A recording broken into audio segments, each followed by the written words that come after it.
Hi hello నమస్తే అందరికీ welcome to my channel గన స్టోరీస్ వరల్డ్. స్టోరీ చదివే ముందు ఛానల్ని సబ్స్క్రైబ్ చేసుకొని స్టోరీకి చిన్న లైక్ ఇవ్వండి. ఇక స్టోరీలోకి వెళ్ళిపోదాం. My bad boy episode 50. ఇందులో వేద అక్క తప్పు కూడా ఏం లేదు కదా చెర్రీ. బావ ఎందుకు మాట్లాడడం లేదు పాపం అంది సమీర. ఇదే మాట వెళ్ళి మీ పెద్ద బావగారికి చెప్పే, మేమెవరని చెప్పినా వినట్లేదు మరి అన్నాడు చరణ్ వెటకారంగా. అబ్బా ఎందుకురా అంత కోపం? నీకు నాకు పెద్ద బావగారిని చూస్తేనే నాకు వణుకు వచ్చేస్తుంది. ఇంకా ఆయన ముందుకు వెళ్ళి మాట్లాడడం కూడానా అంది సమీర. అయితే ఇక వాళ్ళు చూసుకుంటారులేవే, పెళ్ళైతే అయిపోయింది కదా, అది చాలులే అన్నాడు. అక్క బావ పెళ్ళైపోయింది, ఇక నెక్స్ట్ చిన్నగా బావగారి పెళ్ళి, ఆ తర్వాత మన పెళ్ళినే చెర్రీ అంది సమీర. ఆమె తలతో అతడి తలని చిన్నగా ఢీకొట్టి అతడి మెడలో చేతులు వేసి అటు ఇటు ఊగుతూ. చెర్రీ కూడా సమీరాని గట్టిగా హత్తుకొని అటు ఇటు ఊపుతూ, పెళ్ళికి అంత తొందరగా ఉందంటే నీకు, ఎప్పుడు పెళ్ళి పెళ్ళి అంటావు, పెళ్ళయ్యాక తెలుస్తుందిలే నీకు అని మెల్లిగా ఆమెను దగ్గరికి తీసుకొని ఆమె చెక్కిళ్ళ కిందుగా చేతులు వేసి కొన్నాడు. చాలాసేపు సాగిన ఆ ముద్దులో అతడి గడ్డం మీసాల తాకిడికి ఆమె పెదవులు బుగ్గలు ఎర్రగా అయిపోయేసరికి అవి మంట పెడుతూ ఉంటే చరణ్ని వెనక్కి నెట్టి ఆమె పెదవులను చూసుకుంటుంది. రేయ్, మరి ఇంత డీప్గా నా కిస్ చేస్తే ఎలారా అంటూ చరణ్ని కొడుతూ ఉంటే చరణ్ నవ్వుతూ ఆమెను హత్తుకున్నాడు. సారికా పాప ఇక్కడ డైలీ జీవన్ పంపించిన కార్లోనే ఆఫీస్కి వెళ్తూ మళ్ళీ ఈవినింగ్ అదే కార్లో హాస్టల్కి వస్తుంది. ఆ రోజు ఆఫీస్ అయిపోయాక నీరసంగా వచ్చి సారిక కార్ బ్యాక్ డోర్ తీయబోతుంటే తన కోసం ఫ్రంట్ డోర్ ఓపెన్ అయింది. ఇదేంటి అని సారిక చూసేసరికి డ్రైవింగ్ సీట్లో జీవన్ కనిపించాడు. ఇక జీవన్ని చూడగానే తన మొహం అంతా హ్యాపీగా అయిపోయి, సార్ మీరు వచ్చారా అని అరుస్తూ ఫ్రంట్ సీట్లో కూర్చొని జీవన్ని హత్తుకుంది. అరే మెల్లిగానే అంటూ జీవన్ కూడా సారికని హత్తుకొని ఎలా ఉన్నావే అని అడిగాడు. బాగున్నాను సార్, మీరు ఎలా ఉన్నారు? 10 డేస్ నుండి కలవలేదు మిమ్మల్ని, ఎక్కడికి వెళ్ళిపోయారు అని అడిగింది సారిక. వర్క్ మీద వెళ్ళాను లేవే, ఎక్కడికైనా వెళ్దామా లేకపోతే ఇంటికి వెళ్దామా అని అడిగాడు జీవన్. ఆకలి అవుతుంది సార్ అని సారిక పొట్ట పట్టుకొని చెప్పగానే, లంచ్ తినలేదా అని అడిగాడు జీవన్ కోపంగా. లేదు సార్, ఇవాళ మా బాస్ గారు చాలా వర్క్ ఇచ్చాడు, అది కంప్లీట్ అయ్యేసరికి లంచ్ టైం దాటిపోయింది, ఇక తినాలి అనిపించలేదు, అలాగే ఉన్నాను అని చెప్పింది. అలాగే 5 మినిట్స్ అని సారికని తీసుకొని ఒక మంచి రెస్టారెంట్కి వెళ్ళాడు జీవన్. ఇంకా ఫుడ్ ఆర్డర్ చేసిన 10 నిమిషాల తర్వాత రావడంతో సారికతో మాట్లాడుతూ ఫుడ్ తింటూ ఉన్నాడు జీవన్. అప్పుడే అతడి మొబైల్ రింగ్ అయ్యేసరికి 1 మినిట్ అని ఫోన్ లిఫ్ట్ చేసి చెప్పరా అన్నాడు. తమరి డిన్నర్ డేట్ అయిపోతే ఒకసారి ఇంటికి వచ్చి కలవరా, కాస్త మాట్లాడాలి అని రుద్ర కాల్ కట్ చేశాడు. అబ్బా వీడెక్కడ ఉన్నా కూడా మనం ప్రజెంట్ ఏం చేస్తున్నామో వీడికి ఎలా తెలిసిపోతుందో ఏంటో, పోలీసోడిని ఇప్పటి వరకు నాకే అలా ఇన్ఫర్మేషన్ ఇచ్చేవాళ్ళు లేరు, కానీ వీడికి మాత్రం భలే తెలిసిపోతాయి అన్నీ అని జీవన్ నవ్వుకుంటూ తింటూ ఉంటాడు. ఏమైంది సార్ అని అడిగింది సారిక. చెప్పాను కదా నా బెస్ట్ ఫ్రెండ్ రుద్ర అని, వాడు ఇంటికి వచ్చి కలవమంటున్నాడు. మనం మళ్ళీ ఒకరోజు మీట్ అవుదామే, సండే ఇంటికి తీసుకెళ్తాను ఓకేనా, ఇప్పుడు హాస్టల్లో డ్రాప్ చేయనా అని అడిగాడు వాళ్ళ ఫుడ్ కంప్లీట్ అవ్వడంతో.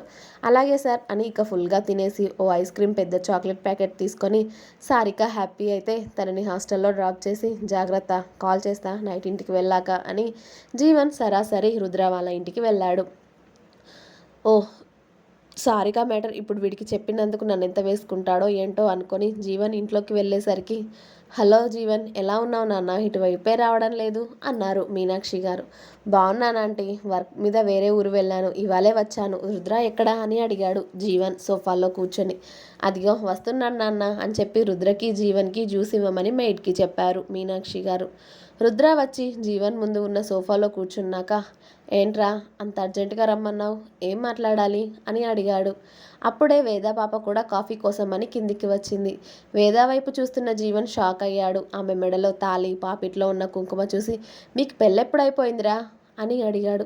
అప్పుడే రుద్రకి వేరే ఫోన్ రావడంతో, ఒక్క నిమిషం ఉండు ఇప్పుడే వస్తా అని రుద్ర ఫోన్ తీసుకొని బయటికి వెళ్ళడంతో, హాయ్ అన్నయ్య బాగున్నారా అని అడిగింది వేద జీవన్కి జ్యూస్ ఇచ్చి. నేను బాగున్నానురా, నువ్వెలా ఉన్నావు, నీ హెల్త్ ఇప్పుడు ఓకే కదా అని అడిగాడు జీవన్. బాగానే ఉన్నానన్నయ్య అని చెప్పింది. ఇక సస్పెన్స్ తట్టుకోలేక, వీళ్ళ పెళ్ళెప్పుడు జరిగిందాంటీ అని అడిగాడు మీనాక్షి గారిని. ఓ అదో పెద్ద కథ నాన్న అని ఇక వీళ్ళ పెళ్ళి ఎలా జరిగింది, ఇప్పుడు రుద్ర వేదతో మాట్లాడకపోవడం అన్నీ మీనాక్షి గారు చెప్పారు జీవన్కి. ఉఫ్! వీడి కోపం మామూలుది కాదాంటీ. వీడికి ఒక్కసారి కోపం వస్తే ఇక అది తట్టుకోవడం మన వల్ల అవ్వదు. అది ఎప్పుడు తగ్గించుకుంటాడో ఏంటో అన్నాడు జీవన్. అప్పుడే రుద్ర అక్కడికి వచ్చి, ఇప్పుడు నా కోపంతో నీకేం పనిరా అన్నాడు. నాకేం ఉంటుంది మహానుభావ, ఏం లేదు అన్నాడు జీవన్. రుద్ర వేద వైపు చూడగానే వేద ఇక అక్కడి నుండి వెళ్ళిపోయింది అతడి చూపు అర్థం చేసుకొని. మీనాక్షి గారు కూడా ఆవిడ రూమ్కి వెళ్ళగానే ఏం మాట్లాడాలరా అన్నాడు జీవన్. ఏం లేదు, ఏదో లవ్ స్టోరీ మొదలు పెట్టావు కదా, ఏంటా అని అడుగుదామని పిలిచా అంతే. అలాగే దక్షకి నాకు పెళ్ళైంది అని చెప్పాడు రుద్ర. ఆంటీ చెప్పారు సార్ మీ వేషాలు ఇప్పుడే. కనీసం ఫ్రెండ్ గారికి ఫోన్ చేసి చెప్పాలి అని కూడా అనిపించలేదేంట్రా నీకు పెళ్లి చేసుకున్నావని అన్నాడు జీవన్. అవునవును, నువ్వు కూడా చెప్పావు కదా ఫోన్ చేసి సారిక అనే అమ్మాయిని లవ్ చేస్తున్నావని, అలాగే రోజు తనతో తిరుగుతున్నావని తిరిగి కౌంటర్ వేశాడు రుద్రబాబు. రేయ్, నాదంటే మొన్న మొన్న ఓకే అయిన లవ్రా. ఏదో కొన్ని రోజులు గడిచాక నీకు చెప్దామనుకున్నాను. కానీ నీది ఇప్పట్లో ఉన్నా అప్పట్లో ఉన్నా చిన్నప్పటి నుండి వేదని లవ్ చేస్తున్నావు కదరా. పైగా పెళ్ళి ఇలా చేసుకొని వచ్చి కూడా నాకు ఒక్క ఫోన్ కూడా చేయలేదు నువ్వు. టైం లేదు బే, అలాగే చెప్పాలని కూడా అనిపించలేదు. నేనేమైనా మేళ తాళాలతో పెళ్లి చేసుకున్నానా? నా మామ మీద కోపంతో పెళ్లి చేసుకున్నాను అన్నాడు రుద్ర. మా మామ మీద కోపం ఉంది, అది నిజమే. అలాగే వేద మీద ఆకాశమంత ప్రేమ ఉందిరా నీకు. ఈ లోకంలో నీకు ఎవరంటే ఎక్కువ ఇష్టం అంటే అమ్మా నాన్న కన్నా నువ్వు వేద అంటేనే ఇష్టమని చెప్తావు. నీకు అమ్మ నాన్న అంటే ఇష్టం లేదని కాదు, కానీ వాళ్ళకంటే ఓ ఇంచు ప్రేమ నీకు వేద పైనే ఉంటుంది. ఎందుకంటే చిన్నప్పటి నుండి నేను నీ పక్కనే ఉన్నాను, నిన్ను చూస్తున్నాను కదా. తనంటే నీకెంత ప్రాణమో నాకు తెలుసు. అలాంటి తనతో ఎలా మాట్లాడకుండా ఉంటున్నావురా? కోపంగా అయినా తనతో మాట్లాడకుండా ఉండలేదు నువ్వు. అలాంటిది ఇప్పుడు పెళ్లి చేసుకున్నాక మాట్లాడకుండా ఉంటే తను ఎంత బాధపడుతుందో అసలు ఆలోచించగలిగావా? కొత్తగా పెళ్ళైన అమ్మాయిలకు ఎన్నో ఆశలుంటాయి రుద్ర. పాపం వేదని బాధ పెట్టకరా అన్నాడు జీవన్. ఇప్పుడు నా పెళ్ళాం గురించి మీరందరూ చెప్తే నేను వినాలా అన్నాడు రుద్ర కాలు మీద కాలు వేసుకొని యాటిట్యూడ్గా. అది కాదురా, అవసరం లేదు. నేను వినను అని తెలిసి కూడా మీరందరూ ఎందుకు ఇలా నాకు చెప్తున్నారో నాకు అర్థం కావట్లేదు. కాబట్టి నా పెళ్ళాం గురించి నాకు తెలుసు, మీరెవరు చెప్పాల్సిన అవసరం లేదు అన్నాడు రుద్ర. నువ్వు ఎప్పుడు విన్నావురా మా మాటని? నీ మాట నీకే, ఇక ఎప్పుడెందుకు వింటావులే. సరే, నార్మల్గానే రమ్మన్నావా అని అడిగాడు జీవన్. నార్మల్గానే. సారిక బ్యాక్గ్రౌండ్ చెక్ చేసావా అని అడిగాడు రుద్ర. నేను చేయకపోయినా నువ్వు చేస్తావు కదరా, ఆల్రెడీ చేసేసావు కదా, మళ్ళీ నన్నెందుకు అడుగుతున్నావు అని అన్నాడు జీవన్. జీవన్ మాటకి రుద్ర సైడ్ స్మైల్ ఇచ్చి, తను మంచి అమ్మాయి, నిజంగానే నిన్ను ప్రేమిస్తుంది. వాళ్ళ ఫ్యామిలీ కూడా కాస్త మిడిల్ క్లాస్ ఫ్యామిలీ, తనని బాగా చూసుకో అని చెప్పాడు రుద్ర. ఓకే, ఇక దుబాయ్ స్టేషన్ వదిలిపెట్టి ఇలా గర్ల్ ఫ్రెండ్స్తో ముచ్చట పెట్టడానికి నీకు సిగ్గులేదా అని రుద్ర స్టైల్గా తన రూమ్లోకి వెళ్తూ ఉన్నాడు. దుర్మార్గుడా, నువ్వే కదరా పిలిచావు, మళ్ళీ స్టేషన్ లేదా కేసులు లేవా అని నన్ను దొబ్బుతున్నావు. ఇంకోసారి ఫోన్ చేయి నన్ను రమ్మని, నీ సంగతి చెప్తాన్రా అనుకుంటూ జీవన్ వెళ్ళిపోయాడు స్టేషన్కి. అతడు వెళ్ళాక రుద్ర నేరుగా తన రూమ్కి వెళ్ళిపోయాడు.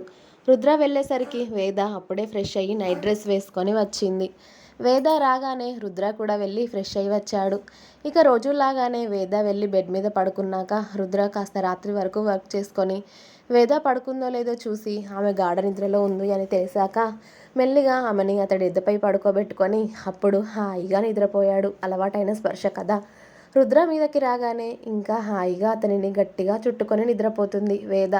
ఆమెతో మాట్లాడకపోవడం తప్ప అన్ని ఫీలింగ్స్ ఆమెపై చూపిస్తున్నాడు రుద్ర.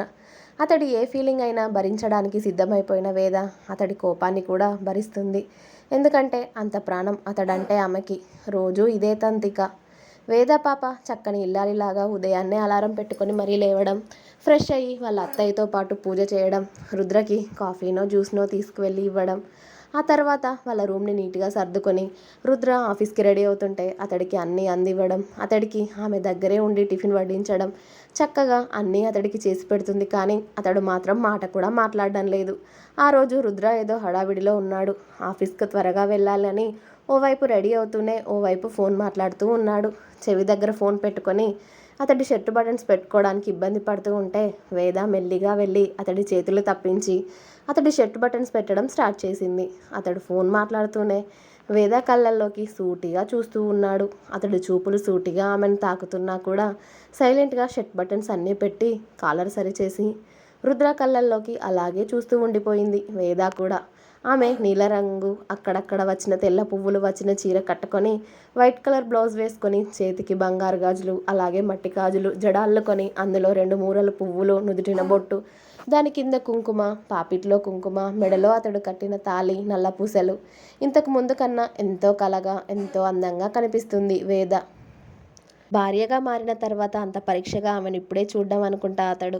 ఆమె షర్ట్ బటన్స్ అన్నీ పెట్టడం పూర్తి చేసి అతడిని వదిలి వెళ్ళిపోతూ ఉంటే ఆమె జాకెట్ చీర కలవని చోట ఆమె నడుము మీద చేయి వేసి అతడు దగ్గరికి లాక్కున్నాడు. రుద్ర ఫోన్ కట్ చేసి ఆ ఫోన్ని బెడ్పై విసిరేసి అతడు అలా లాగగానే వేద భయంగా తన కాటుక కళ్ళని టపటపా కొడుతూ రుద్ర ఛాతిపైన 2 చేతులు వేసి అతడి కళ్ళల్లోకి బెదురుగా చూస్తూ ఉంది. ఆ కాటుక కళ్ళల్లో ఏముందో కానీ ఆ కళ్ళల్లో అతడిపై ప్రేమ చూస్తున్నప్పుడల్లా ఆమె ప్రేమకి దాసుడవుతూనే ఉంటాడతడు.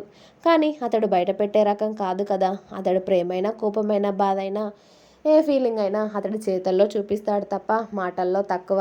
అది అలవాటయింది వేదకి కూడా. వాళ్ళ పెళ్ళయ్యాక ఆమెను అంత దగ్గరగా తీసుకోవడం అదే మొదటిసారి అవ్వడంతో రుద్ర చూపుల్లో వేద కూడా చిక్కుకుపోయింది. ఇద్దరి వెచ్చని శ్వాసలు ఒకరి మొహానికి ఒకరు తగులుతూ ఉండగా రుద్ర పట్టులో ఏదో తేడా తెలుస్తూ ఉంటే వేదకి ఒంట్లో వణుకు మొదలయ్యింది.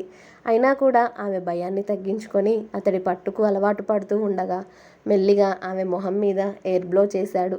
అంతే. ఆమె కళ్ళు మూసుకున్న మరో నిమిషం ఆమె అందమైన పెదాలను అతడి పెదాలతో అందుకొని ఆ లేత పెదాల మధ్యలో దాగున్న మధురమైన మధువుని దోచుకుంటూ ఉన్నాడు. ఏంటో మరి ఆమె మకరందాన్ని ఎంత పీల్చుకున్నా కూడా అతడికి తనివి తీరడం లేదు. ఇంకా ఇంకా కావాలి అనిపిస్తుంది. అందుకే పై పెదవి కింది పెదవి మార్చి ఆమె పెదాలను ఇష్టంగా చప్పరించి ఆ ముద్దుని కాసేపు డీప్ కిస్గా కాసేపు స్మూత్ కిస్గా మారుస్తూ ఆమెకి ఊపిరి అందని వేళ అతడు ఊపిరి అందిస్తూ ఆమె మెడ కిందుగా అతడి 2 చేతులు వేసి ఆమె మెడ మీద అతడి బొటన వేళ్లతో మెల్లిగా స్పృశిస్తూ ఉంటే ఆమెకి హాయిగా ఉంది. ఆ ముద్దు అరగంట పాటు కొనసాగించి ఆమె బాడీ మొత్తం అతడికి అతుక్కుపోయేలా ఆమెను హత్తుకొని ఆమెకు ఊపిరాడని సమయంలో ఆమెని అతడి గుండెకు హత్తుకొని ఆమె వెన్ను కాసేపు నిమిరి మెల్లిగా ఇక ఆమెను పక్కకి జరిపి ఆఫీస్కి టైం అవుతూ ఉండడంతో స్పీడ్గా కిందికి వెళ్ళిపోయాడు. ఆమెతో ఏమీ మాట్లాడకుండానే. టిఫిన్ చేయకుండానే వెళ్తున్నాడు కదా అని వేద తనకు అందిన పెదవులను ఆమె చీర కొంగుతో తుడుచుకొని కిందికి వస్తూ ఉంటే మీనాక్షి గారే అడిగారు, నాన్న టిఫిన్ చేయకుండా వెళ్తున్నావేంట్రా అని. అమ్మ అర్జెంట్ వర్క్ ఉంది, లేట్ అవుతుంది, డ్రైవర్తో పంపించేసి టిఫిన్ నేను తినేస్తాను, కంగారు పడకు, నేను ఖచ్చితంగా తింటాను అని వేద వైపు కూడా చూసి ఓ మాట చెప్పి ఇక ఆఫీస్కి వెళ్ళిపోయాడు స్పీడ్గా. అతడి మాటలు వింటూ స్టెప్స్ మధ్యలోకి వచ్చిన వేదను చూసిన మీనాక్షి గారు, ఏంటే నువ్వు అక్కడే ఆగిపోయావు అని అడిగారు. ఏం లేదు అత్తయ్య, నీ కొడుకు టిఫిన్ పెడదామని వచ్చాను కానీ తినకుండా వెళ్ళిపోతున్నాడు కదా అంది. నేను డ్రైవర్తో వాడికి టిఫిన్ పంపిస్తాను లేవే, నువ్వు కూడా టిఫిన్ చేసేవురా అని పిలిచారు. ఒక 10 నిమిషాలు అత్తయ్య, వస్తాను అని చెప్పి పెదాలు మంట పెడుతూ ఉంటే వేద వాళ్ళ రూమ్లోకి వెళ్ళి ఫ్రిడ్జ్లో ఉన్న ఐస్ తీసుకొని ఆమె పెదాల మీద పెట్టుకుంటూ ఉంది, కాస్త చల్లగా ఉంటుంది అని. ఇంకా ఉంది. నెక్స్ట్ ఎపిసోడ్ రేపు వస్తుంది, వెయిట్ చేయండి. అలాగే మీకు కనుక నా స్టోరీస్ నచ్చినట్టయితే ప్లీజ్ లైక్ చేయండి, షేర్ చేయండి, కామెంట్ చేయండి, సబ్స్క్రైబ్ చేసుకోవడం మాత్రం అస్సలు మర్చిపోవద్దు. ప్లీజ్ సబ్స్క్రైబ్ మై ఛానల్ గనా stories world. Thank you. Bye.